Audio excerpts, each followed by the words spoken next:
Harold Davison was like a massive company, and he looked after Frank Sinatra and Judy Garland and I can't remember who else. He had Tony Bennett, he had all those sort of people, and Dave Clark.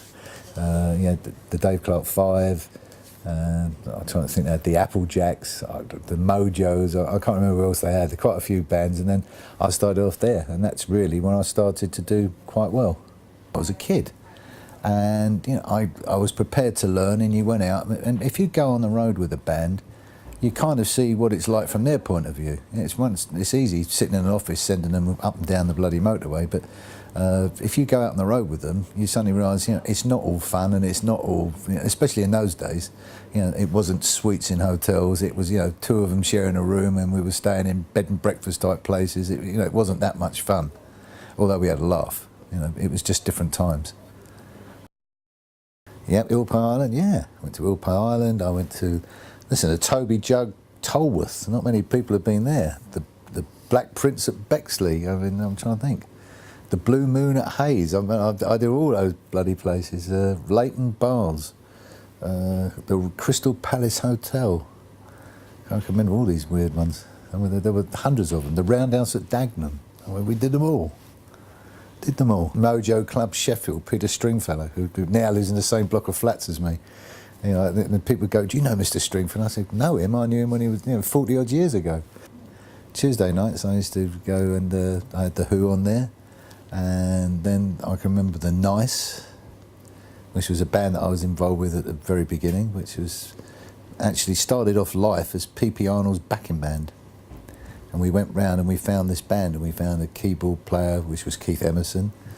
We found a guitarist, Dave O'Liss, was in the Attack, which had a little bit of a following. And we got Lee Jackson played bass. I can remember he was from Newcastle. I think he was in some band in the Cromwellian. And the original drummer, and I can't remember his foot, was Ian somebody, who played drums with Chris Farlow. He left after about a year, and then Binky Brian Davison took over. So that was the Nice, but they used to play Tuesday nights. So I can always remember Chris Wright and I used to phone each other up, because I think with Jethro Tull played one night, one Tuesday, the Nice did another one 10 years after, and we go, "How many did you do?" And we all used to lie. You know, well, we had 1,000 in last night. Oh, we only had 980 or something. Oh, yeah, well, you know, the nights are always bigger than 10 years after, or Jethro Tull, whatever. So, yeah, we spent a lot of time there. We started off with The Who. That's where I first found them. Not found them, but that's the success. There was actually a great band there called The Action that were really very popular, but never really made it. Reg somebody was the singer, but they were really good. At least my recollection is they're very good. I can't remember now. I don't know what they'd be like. They had a guy, The Who had a tour manager called, they always nicknamed him Cyrano. His real name was Dave Langston, but he had rather a large nose, which was good, because so have I, but he had an even bigger one than me.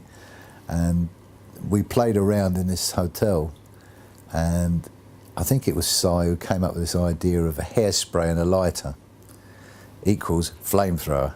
So what he did, he goes whoosh, and it burns a big hole in this net, and now this window is like the biggest window you've ever seen. It must be 18 foot. I don't know, this is my memory, I could be wrong, but it was pretty high. So we come up with the idea, it's like, oh my God, what are we going to do? Well, what we'll do, we'll take the netting down, so instead of two, we just put one and no one to know. So it ends up, I'm the tallest, so we get up there. I have to get on this is a bedroom that Entwistle and Keith Moon are sharing. So we have to get up onto the dressing table, climb onto the wardrobe, get a chair, get onto the chair to get this. And I don't know, for some reason I get as far as the wardrobe, and I'm not doing very good. So somebody says, "Oh, come on, get down, we'll do it." So I jumped off of the wardrobe onto Keith Moon's bed, and bang, it went down. That was quite funny. I can always remember I think we played Boxing Night there, Boxing Day night, and it was sold out, like 4,000 people.